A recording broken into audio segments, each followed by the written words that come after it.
Pepe.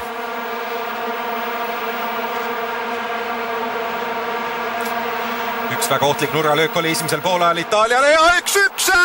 Ja kes see on seal? De Rossi õiges kohas.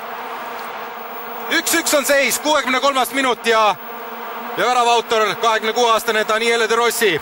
9. värav oma koondise karjääris. Maailma meistrivõistlused 4 aastat tagasi küllaltki õnnetud olid De Rossile, kui teenis 4-mängulise keelu ja sai alles finaalis vahetusest uuesti sisse alagrupi turniiril see 4-mänguline keel, aga valitsev maailmameister on mängus tagasi.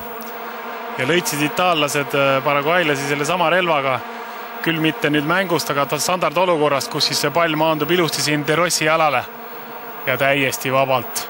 Need on need korrad, kus palli peab ikka kaitse suutma ära mängida. Muidugi väravaht eksis ka siin täiesti selle palli välja löömisel. Et võib-olla kõige suurem süü lasub ikkagi temal. Ebakindlalt välja Villar, jah, väravast tuli, nii et seis 1-1.